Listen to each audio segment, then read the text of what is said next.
Hello students, मेरा नाम है डॉक्टर रिचा दलाल और आज हम लोग पढ़ेंगे CFT क्रिस्टल फील्ड थ्योरी।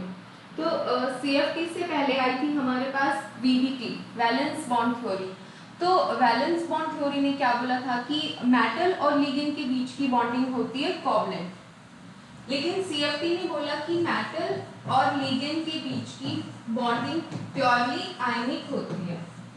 मतलब जो मेटल और लिगेंड बॉन्ड बनाते हैं वो प्योरली इलेक्ट्रोस्टैटिक होता है। तो CFT ने अज्यूम किया कि लिगेंड्स होते point charges. According to CFT ligands को क्या मानना है? Point charges. तो पॉइंट चार्जेस का मतलब होता है कि लिगेंड चाहे हमारा नेगेटिव चार्ज वाला है चाहे कैसा है, न्यूट्रल, कि लिगेंड पे चाहे नेगेटिव चार्ज है चाहे न्यूट्रल, वो हमेशा नेगेटिव एंड के थ्रू ही मेटल को अप्रोच करेगा। मान लो हम लेते हैं अमोनिया, तो अमोनिया पे 0 चार्ज होता है, यानी अमोनिया क्या है? न्यूट्रल। लेकिन नाइट्रोजन पे कैसा चार्ज है? नेगेटिव, हाइड्रोजन पे पॉजिटिव। तो अमोनिया अपने नाइट्रोजन एंड के थ्रू मेटल से कोऑर्डिनेट करेगा। ये था अकॉर्डिंग टू CFT। CFT के अकॉर्डिंग मेटल और लिगेंड के बीच की बॉन्डिंग प्योरली आयनिक होती है।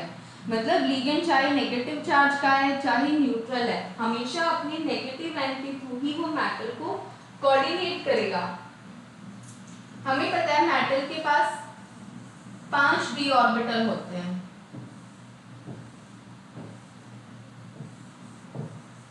dxy, dyz, dxz, dx square minus y square and dz square। तो मेटल के पास 5 d ऑर्बिटल होते हैं। जब तक लिगेंड ने मेटल के साथ कोई कोऑर्डिनेट नहीं किया है तो ये पांचों d ऑर्बिटल एक ही एनर्जी के हैं। पांचों के पांचों d ऑर्बिटल क्या है? डीजेनरेट।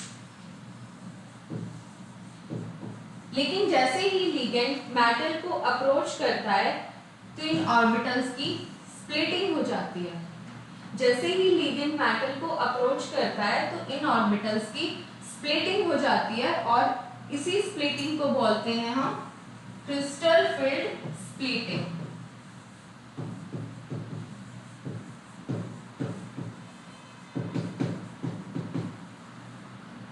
CFT के अकॉर्डिंग मेटल और लिगेंड के बीच की बॉन्डिंग होती है आयनिक।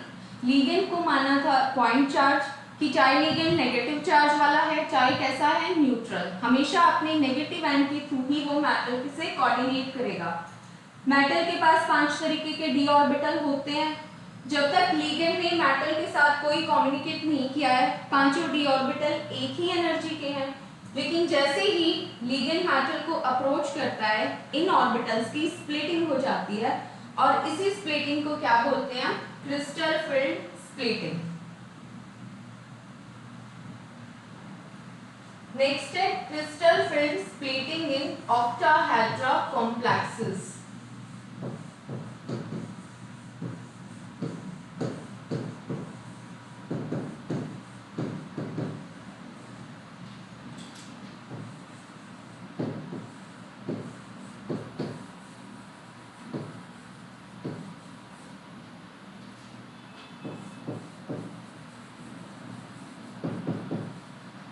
मतलब ऑक्टाहेड्रा कॉम्प्लेक्सेस के अंदर क्रिस्टल फील्ड स्प्लिटिंग कैसे होती है।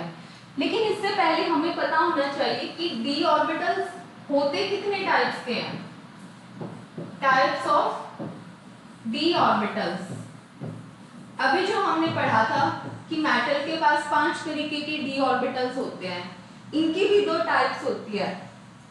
तो d ऑर्बिटल होते हैं हमारे पास 2 टाइप के, axial d orbitals and non axial d orbitals.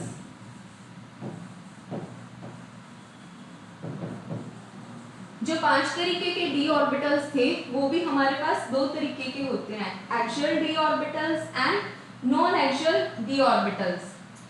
Axial होते हैं जो हमेशा कैसे प्रेजेंट होते हैं? Along the axis, d orbitals along the axis present होते हैं वो होते हैं एक्सियल d ऑर्बिटल्स, और ये होते हैं हमारे पास dx square minus Y square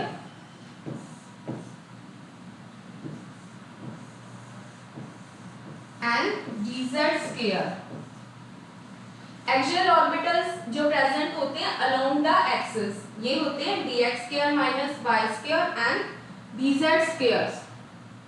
non axial जो प्रेजेंट होते हैं इन बिटवीन द एक्सिस, जो कैसे प्रेजेंट होते हैं इन बिटवीन द एक्सिस, इनको बोलते हैं हम नॉन एक्सियल d ऑर्बिटल्स। ये होते हैं dxy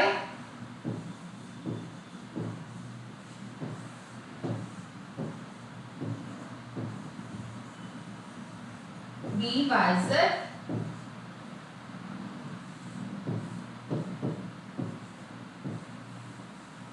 एंड dx। मतलब d ऑर्बिटल हमारे पास दो तरीके के होते हैं, एक्सियल नॉन एक्सियल। जो अलोंग द एक्सिस है dx square minus Y square dz square, जिनको बोलते हैं हम एक्सियल d ऑर्बिटल्स, और जो इन बिटवीन द एक्सिस होते हैं dxy dyz dxz, इनको बोलते हैं हम नॉन एक्सियल d ऑर्बिटल्स। अब पढ़ते हैं हम crystal field splitting in octahedra complexes.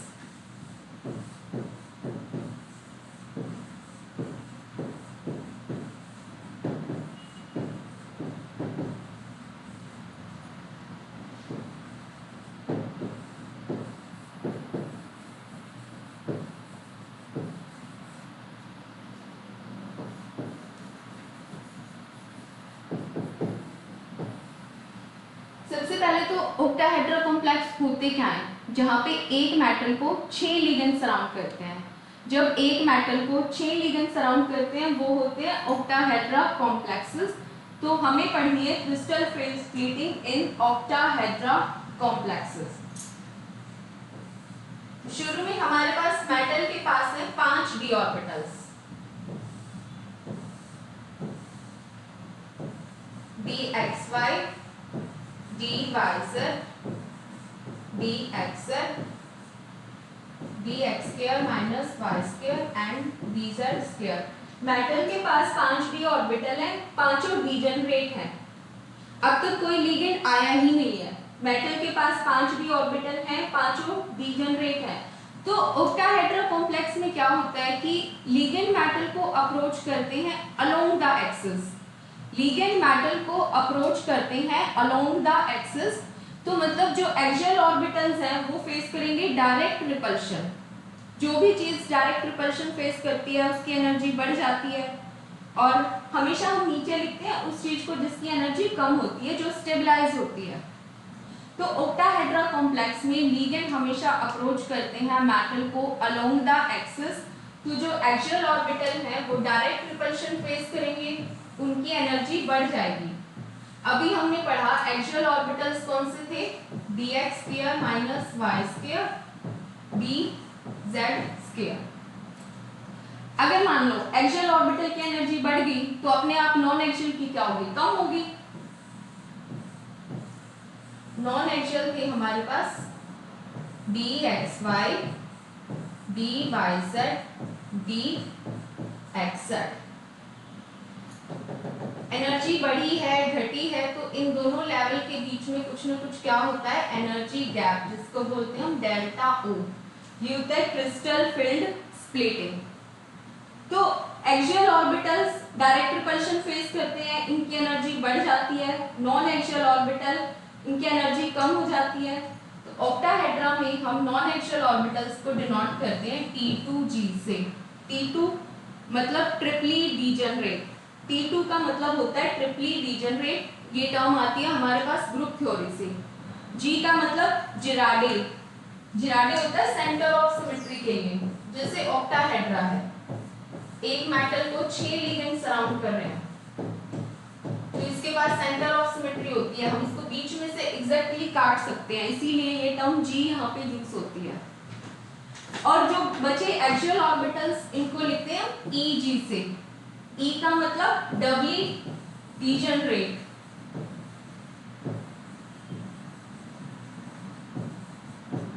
T2 का मतलब triply degenerate, E means doubly degenerate, G का मतलब होता है जिराडे सेंटर ऑफ सिमेट्री। अब डेल्टा O होता है हमारे पास 10d³ के इक्वल। तो एक्सियल ऑर्बिटल की एनर्जी कितनी बढ़ती है? एनर्जी बढ़ी है इसलिए हम प्लस का साइन यूज करते हैं, ये होती है प्लस 0.6 डेल्टा O। और नॉन एक्सियल की कम हुई है इसलिए हम यहाँ साइन यूज करते हैं माइनस का, ये होती है -0.4 delta O। 6 2s are 12, 4 3s are 12। Overall हमेशा सिमेट्री रहती है, जितनी एनर्जी बढ़ती है उतनी ही एनर्जी कम होती है, टोटल एनर्जी हमेशा इक्वल ही होती है। तो मतलब Eg की एनर्जी बढ़ी प्लस 0.6 डेल्टा O और T2G की एनर्जी कम हुई -0.4 डेल्टा O। प्लस साइन इसलिए यूज किया, यहाँ एनर्जी बढ़ रही है, माइनस साइन इसलिए यूज कर रहे हैं क्योंकि यहाँ पे एनर्जी कम हो रही है।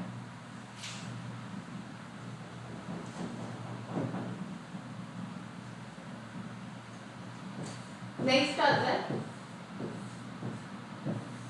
CFSE, crystal field stabilization energy. अब ओक्टाहेड्रा कॉम्प्लेक्सेस में स्प्लिटिंग होती है, एक एनर्जी बढ़ती है, एक एनर्जी कम हो जाती है। तो नेट हमारे पास जो भी स्टेबलाइजेशन एनर्जी आती है उसको बोलते हैं हम CFSE, crystal field stabilization energy. Octahedra complexes के अंदर जो भी स्टेबलाइजेशन एनर्जी हमें मिल रही है उसका नाम होता है CFSE, crystal field stabilization energy. अब इसको कैलकुलेट कैसे करते हैं? मान लो हमारे पास एक d1 इलेक्ट्रॉन सिस्टम, मतलब एक ऐसा कॉम्प्लेक्स है जहां d ऑर्बिटल के पास एक ही इलेक्ट्रॉन प्रेजेंट है। अभी हमने पढ़ा था ओक्टाहेड्रा में लोअर लेवल होता है T2G, अपर लेवल Eg। हमारे पास एक ही इलेक्ट्रॉन है तो उस इलेक्ट्रॉन की क्या पॉसिबिलिटी है? सिर्फ वो यही आएगा। और T2G की एनर्जी कम हुई थी -0.4 डेल्टा O, तो 1 × -0.4 डेल्टा O, ये आ गया -0.4 डेल्टा O, यहाँ हम लिख सकते हैं -4d²। तो ये CFSE होगी इन D1 सिस्टम के अंदर।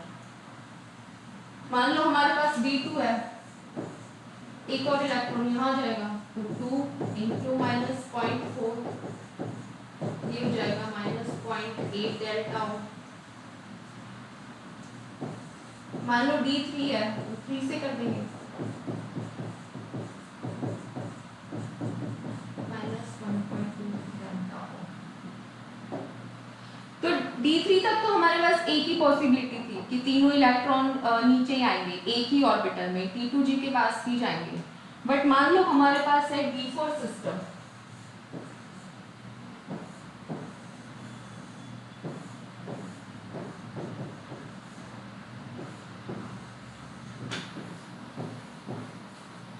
D4 सिस्टम में दोनों पॉसिबिलिटियां हैं, हम इलेक्ट्रॉन को ऊपर भी भेज सकते हैं। दूसरी पॉसिबिलिटी है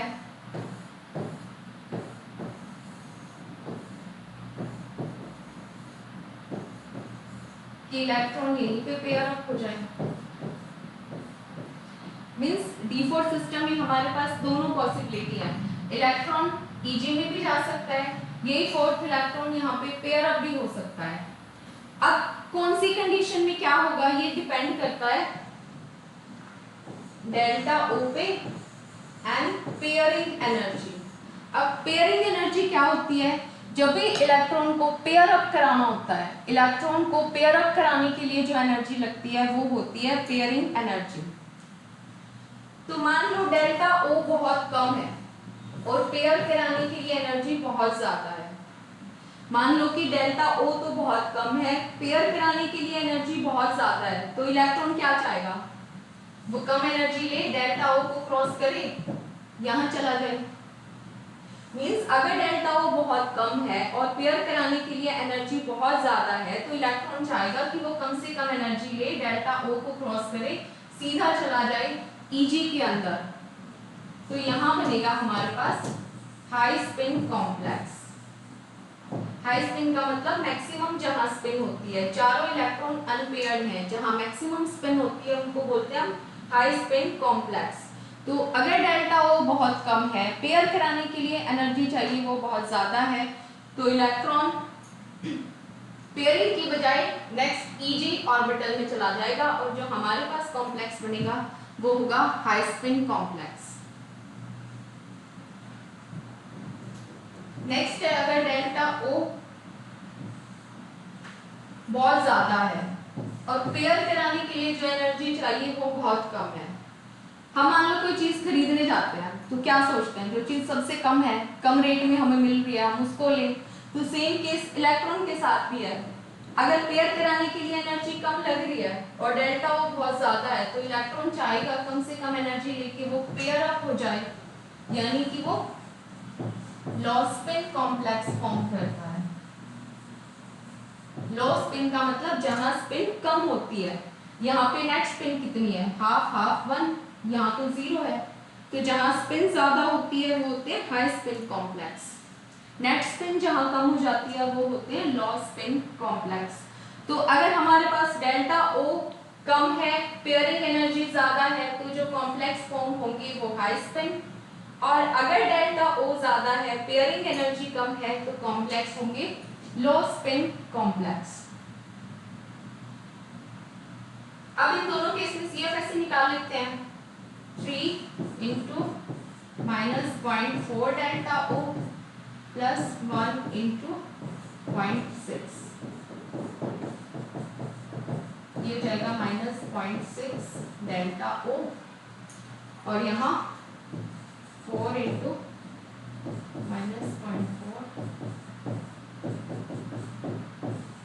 -1.6 डेल्टा ओ प्लस पी भी कर देते हैं। वैसे किसी बुक में होता है, किसी में नहीं, बट हमेशा पेयरिंग एनर्जी साथ में ऐड होती है, क्योंकि इलेक्ट्रॉन को हमने जब भी ऐड किया तो पेयरिंग एनर्जी को कंज्यूम किया है।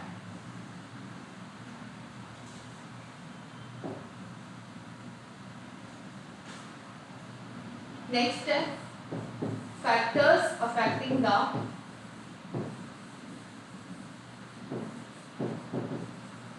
crystal field splitting. Factors affecting the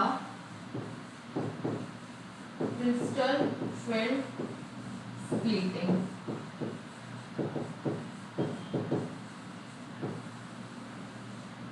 मतलब हमें ये देखना है कि कब हाई स्पिन कॉम्प्लेक्स बनेगा, कब लो स्पिन बनेगा, कौन से लिगेंड वीक फील्ड है, कौन से लिगेंड स्ट्रॉन्ग फील्ड है, कहाँ स्प्लिटिंग कम हो रही है, कहाँ स्प्लिटिंग ज्यादा हो रही है।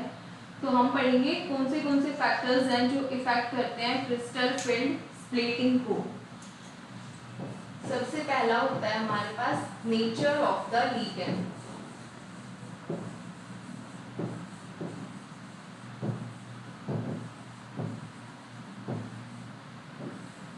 अब मेटल के ऑर्बिटल स्प्लिटिंग कब होगी, वहां पे जब लिगेंड अप्रोच करेगा।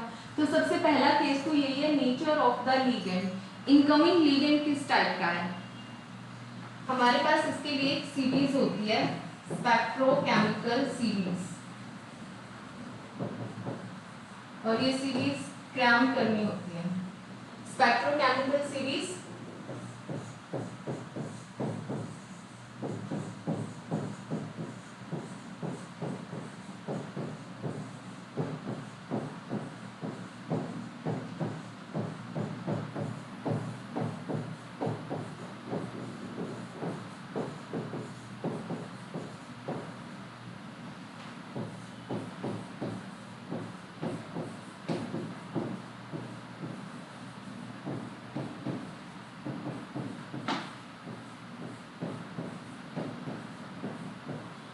ये हमारे पास एक लिगेंड की सीरीज है जिसको बोलते हैं हम स्पेक्ट्रोकेमिकल सीरीज।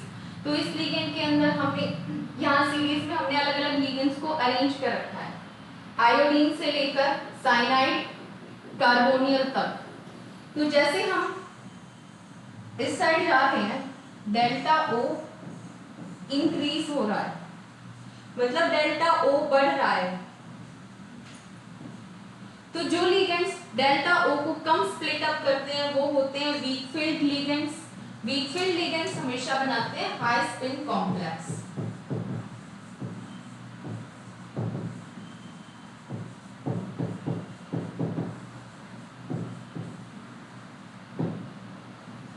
जो भी लिगेंड डेल्टा ओ स्प्लिटिंग कम कर रहे हैं वो होते हैं वीक फील्ड लिगेंड्स और वो बनाते हैं हाई स्पिन कॉम्प्लेक्स। और जिन लिगेंड्स के अंदर ये स्प्लिटिंग ज्यादा हो रही है वो होते हैं स्ट्रॉन्ग फील्ड लिगेंड्स। और स्ट्रॉन्ग फील्ड लिगेंड्स बनाते हैं हमेशा low spin complex. Weak field ligand बनाएंगे high spin complex, strong field ligand बनाते हैं लो स्पिन कॉम्प्लेक्स। हमें क्या याद रखना है, वाटर तक जितने भी लिगेंड्स हैं वो सारे हाई स्पिन बनाते हैं। वाटर तक इस सीरीज में जितने भी लिगेंड्स हैं वो हाई स्पिन बनाएंगे, वाटर के बाद के जितने भी लिगेंड्स हैं वो बनाते हैं लो स्पिन कॉम्प्लेक्स। वाटर तक के लिगेंड्स जितने भी हैं वो बनाएंगे हाई स्पिन कॉम्प्लेक्स और वाटर के बाद के लो स्पिन कॉम्प्लेक्स। हम एग्जांपल लेते हैं।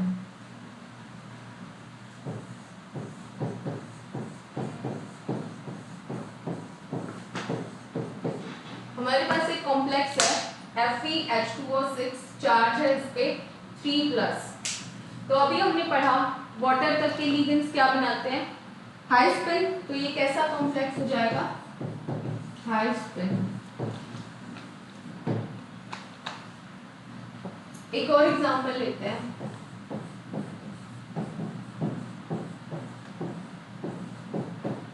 CuNH3 3+।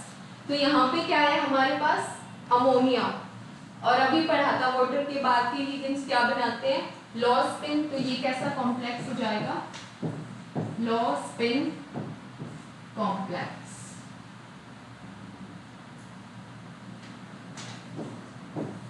नेक्स्ट फैक्टर होता है नेचर ऑफ द मैटर।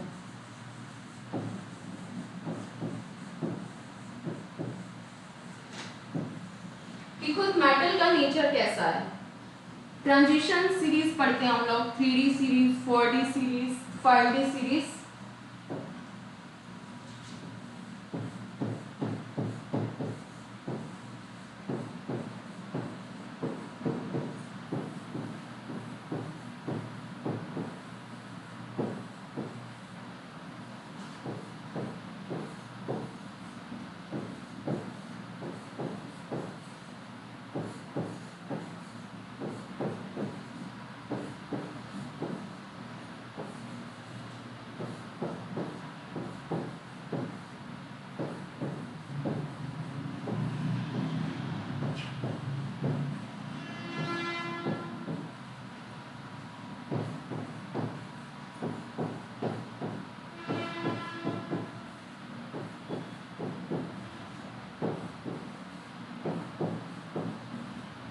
हमारे पास ये 3 सीरीज है, ये है 3D सीरीज, ये है 4D सीरीज और ये है 5D सीरीज।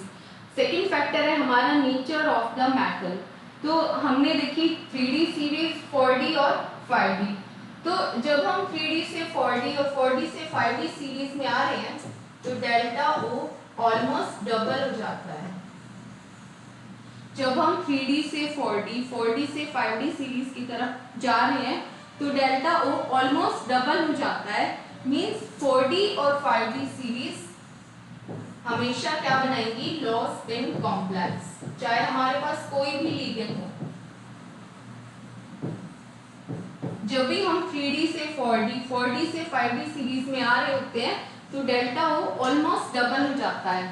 मींस 4D और 5D सीरीज हमेशा लो स्पिन कॉम्प्लेक्स बनाएंगे, चाहे इनके साथ कोई भी लिगेंड क्यों ना अटैच हो।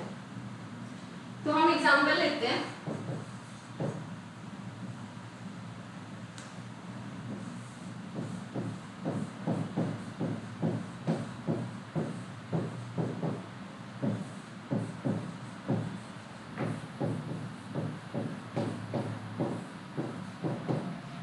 यहाँ हमने दो एग्जाम्पल लिए, एक है कोबाल्ट का कॉम्प्लेक्स वाटर के साथ, दूसरा है रोडियम का कॉम्प्लेक्स वाटर के साथ। दोनों के चार्ज सेम है, दोनों में लिगेंड भी सेम है। फर्क क्या है मेटल का, एक मेटल है 3D सीरीज की, दूसरी मेटल है 4D सीरीज की। तो अभी हमने पढ़ा था ये कॉम्प्लेक्स कैसा होगा, हाई स्पिन, और ये वाला कॉम्प्लेक्स कैसा होगा, लो स्पिन।